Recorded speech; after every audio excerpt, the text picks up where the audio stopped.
Good evening, everybody. This is Tuesday, August 20th, 2024. We are running slightly behind, but we can make it up.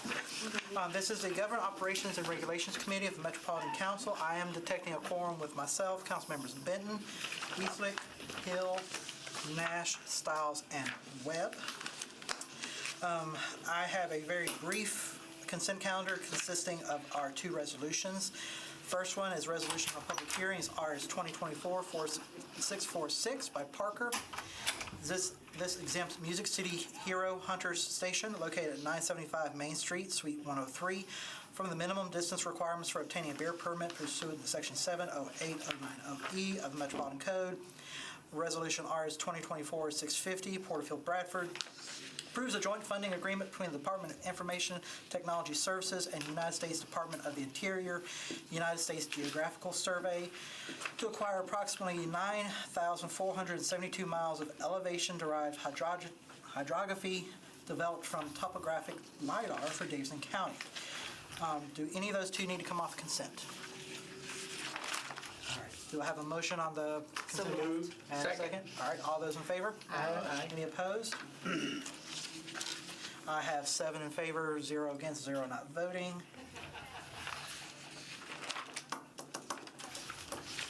Bills on second reading. We have a letter from Councilmember Allen wishing to defer second reading till the first meeting in October. Do we have a motion? All right, and a second? Second. All right, all those in favor of the deferral? Aye. Any opposed? All right, we approve 7 in favor, 0 against, 0 not voting to defer. And then we have BL 2024-495, Webb, Evans, Segal, Parker, and others.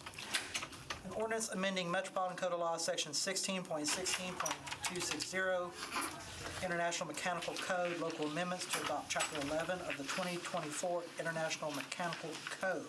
Do I have a motion? So moved. Second. All right, and I've got Councilmember Weiner has joined us.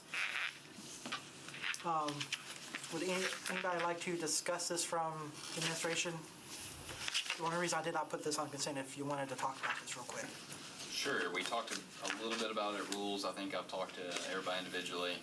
I brought our Assistant Director of Building and Trade, Shannon Roberts, in case anybody has any technical questions, because I know nothing about mechanical refrigeration. But basically, the EPA has required that a new refrigerant and coolant be used in HVAC and cooling systems, more environmentally friendly, more efficient. They have given a January 1st, 2025 deadline for manufacturers to begin manufacturing and phase out the old HFC that we're currently using. Manufacturers are already getting a head start, as you can imagine, so we have builders who are ordering units. Those units are being delivered that use the new A2L coolant, but our current building code, the 2018 mechanical code, does not allow for that installation. The 2024 code does, so we're replacing Chapter 11 with Chapter 11 until we can adopt the 24 code in its whole. Process should start later this year, I was told. All right, Councilmember Weiner. Where are we on readopting the new code in its entirety moving forward? What's the status of that? Do you know what that looks like? You want to talk about that? Yeah, we're still waiting on some materials from ICC that provides all the code books. They're just behind on getting, we had such a large order, so we've been waiting on materials to come in before we could review some of the things. We've got about 3/4 of the order that we placed. Okay. So as soon as we get the material, we can start reviewing it, working on our local amendments, and sending it through. Okay. Any other questions on this one? All right, being it properly moved and seconded, all those in favor? Aye. Any opposed? All right, got 8 in favor, 0 against, 0 not voting. All right, our final bill on third reading, Spain, Horton, Huffman, others. BL 2024-467, an ordinance amending Section 17.04.060 of the Metropolitan Code zoning regulations to amend the definitions of commercial amusement inside and commercial amusement outside. Do I have a motion? So moved. Second. All right. Councilmember Spain, would you like to tell us a little bit about this? Sure. Thank you, Mr. Chairman. This bill simply adds some clarity to our zoning definitions and updates the code to reflect these uses where they would fall under the code, and that they don't currently clearly fall under any of the given options. The zoning administrator and the Board of Zoning Appeals had emphasized that the council needed to act to provide some clarity, and that's what this bill seeks to do. Just quick, what does that mean, inside, outside? Just what it sounds like, and whether they're enclosed, indoor. Oh, like inside a building or outside of a building? Exactly, Okay. yes. I don't know, is it inside the county or inside what? I was trying to figure out Yeah. inside what. Yeah.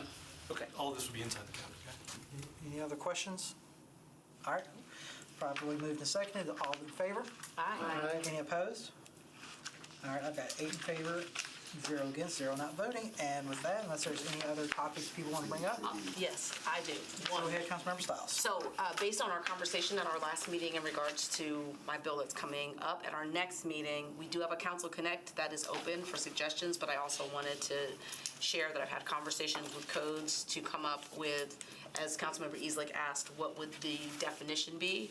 So I was riding around with codes on Friday, and so we looked at some homes, and so thinking that if it's 25% of a surface area, that would qualify for an infraction, not just a speck or two that you could see, but a massive amount of algae. I'm so glad you brought that up, because I was actually on a Zoom call a couple days ago, and it was nice, and I decided to go sit outside on my deck. And it was one of those Zooms that we all do, that we're just there and we're listening, and then somebody asked me a question specifically, and I had to turn my camera on, and I realized that there's a little spot about this big under my light on my back on my siding that's got some algae growth on it, because the backside of my house faces north.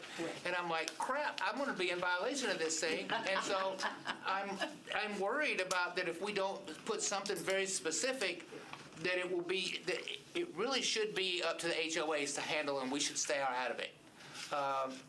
But yes. Because I worry that it will be a tool that some neighbors will use against other neighbors, going, ha, ha, ha, I saw you've got some green stuff on your, because it's, everybody that has a side of the house that faces north is gonna have a little algae growth.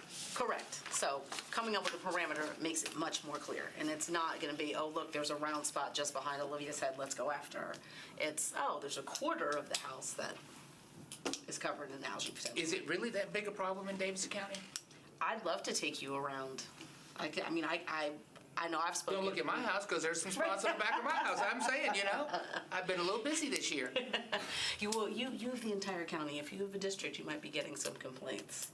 I'm not the only one that gets them. Okay. But So. for us folks trying to find our way home, how will we know what north is? Look for the algae. So I just wanted to give that update. So, and also working on the amendment to the abatement form. So I will have a copy of that for all of you at the next meeting as well. All right, without any further discussions, we stand adjourned.